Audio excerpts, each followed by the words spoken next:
Gusti lewat teman Gusti lewat temanku iki.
lagu terakhir season limbuan. Iki aku njaluk. Sing mimpin joget ning depan Mas Ibra. Wah. Rokok Surya. Surya, ayo. Mas Ibra, Tio Cus. Tio Cus. Ayo joget tali latar. Ora malah penak wis tuwek iki. Ayo, Ibra, Mas Ibra, Mas Cus, atau Mas Aryo gak Mas Aryo? Ora. Terus Mas Adit, sing meking kae, sing terakhir Mas Alpan. Ya.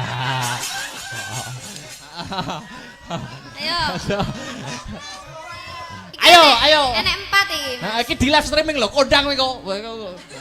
Yo.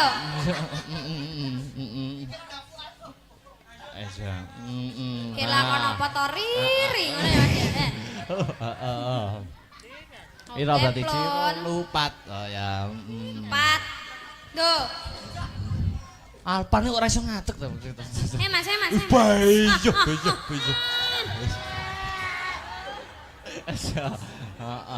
Ya Mas. Ditoto, Dik niken sing mimpin. Oke. Mimpin barisan. Ya Mas Alpat nek kene Mas Alpat. Cus mimpin nari. Zo wis rapopo sak isane. Lagune 1 2 Dik niken. Sik ditoto sik barisane sing rapi.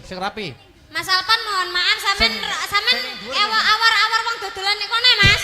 Teh aku masih gak ketok Mas. Sing nyanyi di atas rapopo. Hati-hati. Oke lah, ditoto barisane. Sing depan pan iki aja ngruntel to, ngerti baris ora to? Ya. Langkah tegak maju.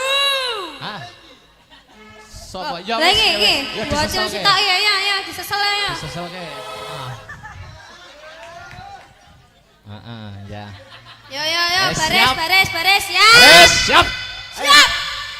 Waduh, gerak. Cang kemuka. Ya. Lencang ke muka Mas. Lancang depan, gerak. Lancang depan nih piye to lancang depan nih? Le. Tegak, gerak. Oke. Bar barisan jalan. Ya cuma nanya. Burung wae nyanyi. Wes pokoknya joget ngono ya. Ayo 1 2. Sak pira Mas nadane Mas? Ada diunggahne 1,5. Gak enak to? 1,5 iki. Wis diunggahne siji. Ya. Wis tak pupo wingi. Oke. Rada diunggahne setengah sih Mas. Wis tak pupo wingi. Oke.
ngenteni setahun malih, Pak.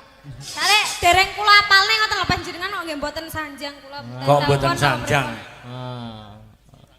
Wonten lagu liyane napa mboten? Saniki apene dipun repek, digoleki gending sarip tambah oso. Kuwi cerita kuno. Cerita kuno. Nggih. Sing setunggal Loro Jonggrang. Wah. Nah, Rara Jonggrang Rara niku mawon, Pak, suwae, Pak. Mbak, Pak. sampean iki kelasnya bintang tamu. Wah. Kelasnya bintang tamu harus bisa. Ya bersyukur alhamdulillah dadi bintang tamu ning kok ya. Nggih, monggo. Sik dilungkas. Sik dhewe Loro Jonggrang. Jonggrangi sampean. Wah. Mbak sapa ki? Mbak Sri. Cobi ngadeg Mbak Sri. Cocok iki.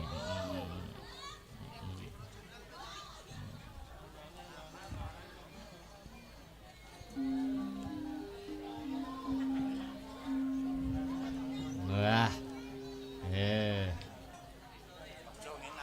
Aja ngenang ngene.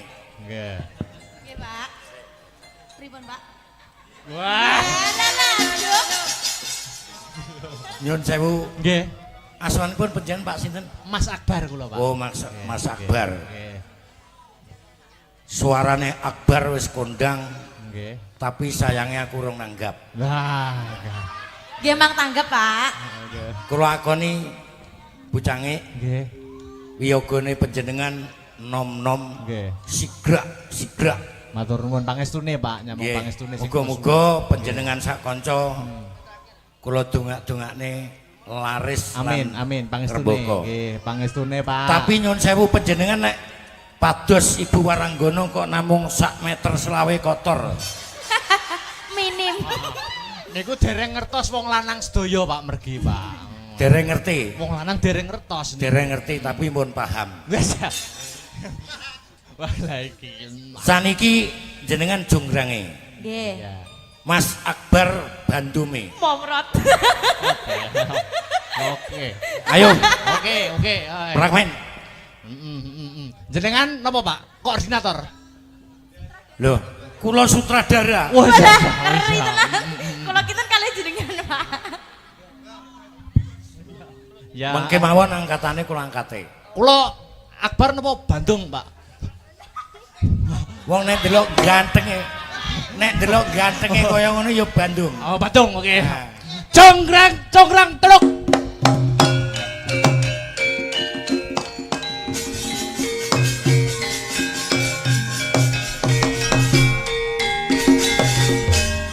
Oh. Jonggrang. Nggih, Bandung. Wah. Pemangsane ra iso totalitas ngono iki. Nyantol. Nyun sewu Pak Wiyoga. Nyun sewu. Lagek Lurah Sendang Bumen ngedekne dalange. Nah, nggih. Nek mboten disawer kebangetan, Pak, niki mengke. Oke, beres. Nggih. Jonggrang. Nggih, Bandung. Loh, Kang Mas. Oh, Kang Mas. Kok Bandung? bojone kok. Nggih, Kang Mas. Lho, urung to, moh kok. Oh iya. Oh, Iya. Sing tenanan to, Mas. Jonggrang. Lho. Nggih, Bandung. Ah. Aku tresno marang kowe. Rina pantaraning dalu, ora ana sing tak penggalih, ora ana sing tak pikir. Napa nggih, Bandung? Ora usah basa. Oh, nggih. Karo-karo dadi basa. Mung sliramu Rara Jonggrang kang ana telenging atiku. Aku turu madhep dhuwur ketok-ketokan Jonggrang. Madhep turu tengen ketok-ketokan Jonggrang. Madhep kiwa tu ketok-ketokan Jonggrang. Murep aku ganjel. Aku moh. Ora sah ketok-ketokan Bandung, ketok-ketokno Lurah Sendang Bumen. Wah, Ketok-ketok ono. ya jelas kalah kono sing nyawer kok.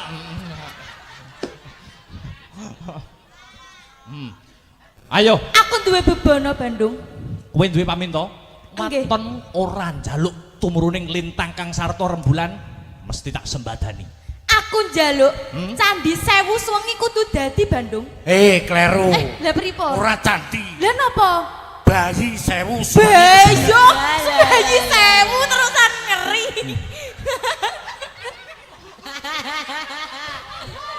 Lah aku biasane pisan wae lape sarung lho.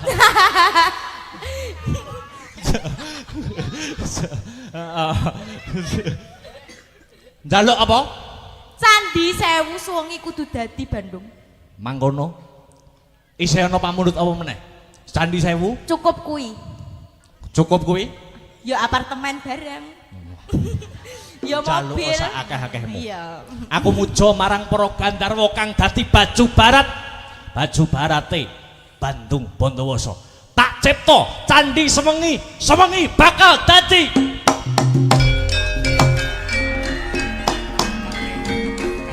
Tak angape.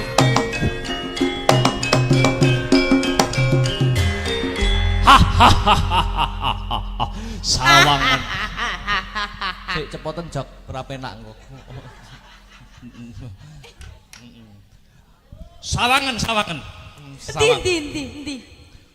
Siji loro telu 10 100 1000 5000. Akeh men kuwi sing anak-anakan candi kuwi. 100 200 ya toh 900 lah. Iki yo candi. Piye wis tak sembadani kabeh. Hitungan. Tak etonge dhisik Bandung. Yang kurang gedep omong Bandung Bondowoso. Kok cacahe kurang siji Bandung? Berarti Namung 900. 999. Kuwi apa ora cukup kanggo nyembadani pamintamu? Kurang Bandung, kurang sitok. Kurang sitok ora iso. Kudu iso. Ora iso. Kudu iso. Ora iso. Yen ngono sijine kowe. Congkrang pesek.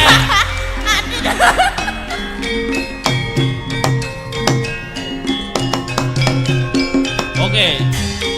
Suwun Pak nggih. Pun iki, Pak. Pun iki Pak nggih. Oh, nggih diangkat tok. Jenengan mawon Pak. Sing nembang. Berat. Lara jograng kowe pancen ayu tenan. Waspadakno lan iki nandang kasmaran. Padakno prajuritmu kalah perang. Mula kowe dadi wanita boyongan. Jaka Bandung kowe aja kumalungko. Parang iki kanggo kudurung rampung. Bela mati Kang Mas Prabu Kupala. Kang wis seda labuh ing wana segara. Tobat kowe wanita keparat. Ora ngerti nangis jagat. Para ratu Aku Prabu Marmaya. Aku duwe aji sakti Bondowoso. Rara jonggrang manut tasana pundhut garwa. Jaka Bandung aku duwe bebana. Candi Sewu suwengi kudu dadi. Iya jonggrang panyuwunmu tak Asik. Joget wae Mas. Joget wae.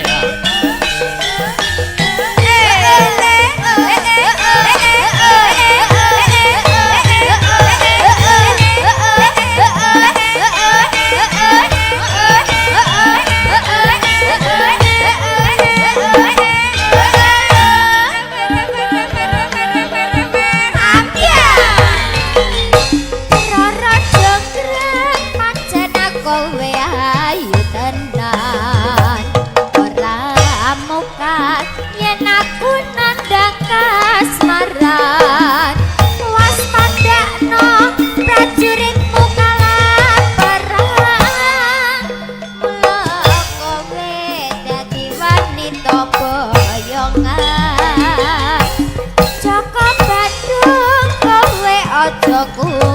malungkung perang iki kanggo durung rampung bela mati Kang Mas Prabu Kumala kang wis seda lambuh ing wana segara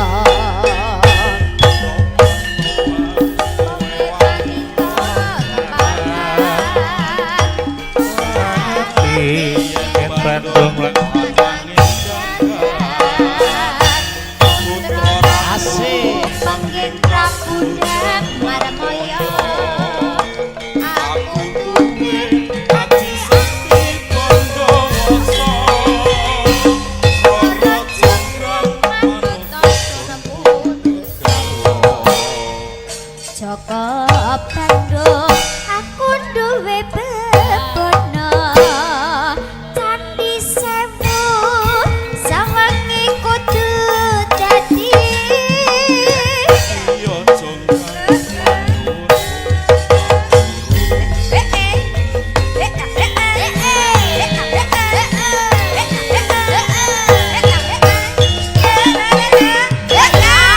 Hebat Pak Toyo luar biasa. Matur nuwun Pak Toyo. kok urung-urung matur nuwun wong cik kurang siji. Loh, oh nggih. Nggih, Pripun? niki nyuwun sewu Nggih. bucange Pripun? muga-muga Nggih. besanku ya ora ndelok ora ngingeti aku. Nah niki, nggih. Heeh. Mugi-mugi nggih, Pak. Ngeten iki bot-bote nuruti seneng. Nggih, Pak. Ben panjang umur. Heeh, nggih. Dik Niken, Nah, iki. Nggih. Heeh. iki mang Nggih, Bapak. pung-pung bulurah ya ora melu. Nggih. Nah, aku blat Amor Cahayu ki seneng Lah, banget. Nggih. Saiki gak sangel-angel gendenge podang kuning Walah, dibawani. Bapak, kadung kula ngapalne sarip niki wau peh 7 bengi 7 jam niki wau. Wis monggo, pokoke sing penting sing bener. Nipun Ngono wis pedang kuning mawon. podang kuning wae. Iya, Pak. Iya, Pak. Podang kuning wae. Iya, Pak. Bucange niki mangke kula mboten saged nenggani ngantos purnanipun acara Nggih, siap. nderekaken Nggih. netakaken Amin, amin. wayangan Nggih. soale nyun sewu Siap. ingkang dipun wastani Ringgit Purwa Nggih. menika nggih siji hiburan Nggih, tuntunan nggih leres, Nah, Pak. niku sing leres ngoten. Kedah dicekel sedaya. Nah, Nggih. ya mengke mesakaken Nggih. bapak-bapak sesepuh mriki kan tasik. Penikmat lakon. Nah, nggih. siap. Terus pangapunten Nggih. kula mangke mantun niki terus wangsul. Nggih. Nderekaken, Pak, nggih, Nggih. nderekaken. Kapan-kapan kula tak dolan mriko. Nggih. Dolan nek dolan biasa gak apa-apa, nek dolan golek tanggapan ya engko ngenteni nek nyadranan sasi sura. Oh, siap mboten silaturahmi mboten napa-napa. Nggih. Kula nggih dolan kula, Pak. Waduh. Nggih, Lah, monggo. iki. Kula nggih dolan nggih. Wis to ndang kene, cedak kene lho. Nah, Ah, pung-pung bulurah gak melok, Ya. iki wis tak anggap gepiyokan. oke. Kebiasaan niku napa, Pak? Jamu. Oh, jamu. Jamu kanggone wong bar manak. Ah, Lah tapi niki live streaming lah, Pak. Menawa bulurah mengke ndelok to, Pak. Ndelok teng YouTube. Loh, Pak Lurah ngono lho. Tekan griyan jenengan pun dikancing. Gak apa-apa, Nduk. Ya serak bengindang. Oke. Yuk podang kuning. Ya. Dibawani, Mas. Bawani, Mas. Ya go pecik nom-nome celalaan.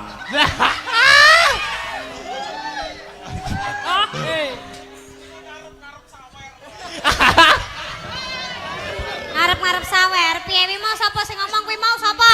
Wes ayo sayang. Oke. Ayo. Wong nyayang-nyayang untune wis rompal nih. Nadyan wujud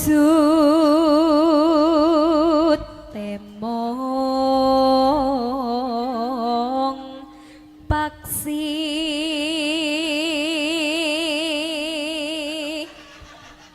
aturan, Pak. Nggih. Lir-lir nggih. Ngenutne suwantene jenengan Mbak Niken. Lah kok ngguayuk sirahku sampe degluk.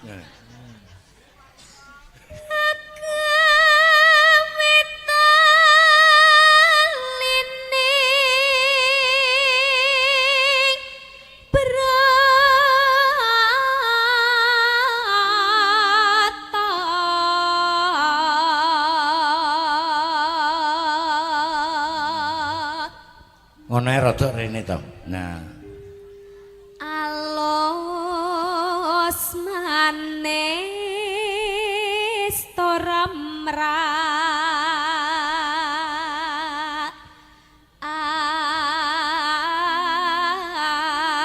ate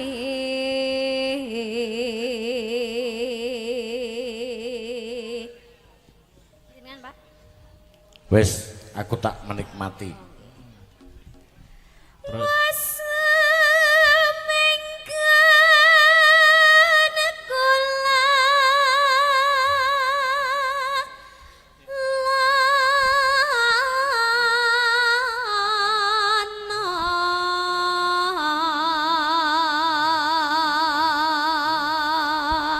Pak Lurah niki saking Mbah Mo Kaliula.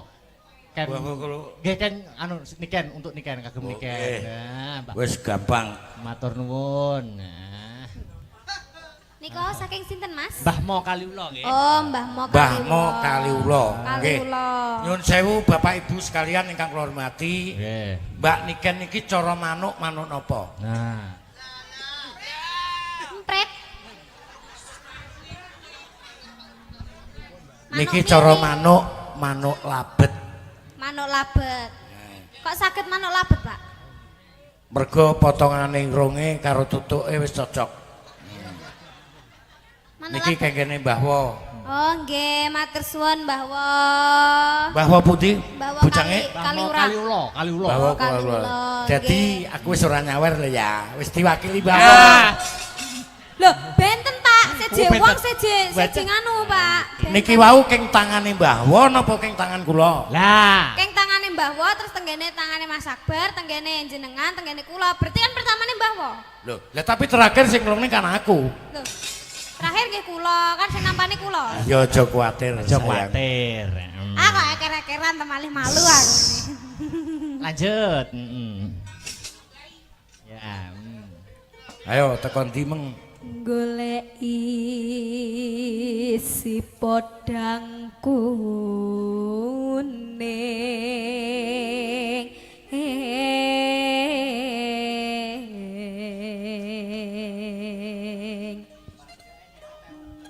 ipo bunga ing atiku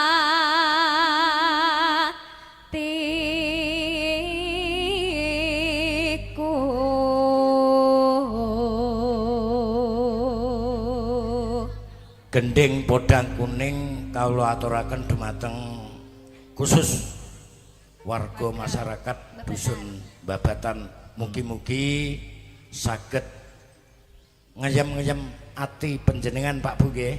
Amin. Monggo lanjut.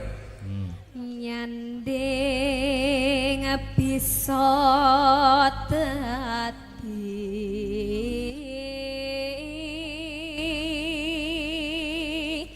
tombo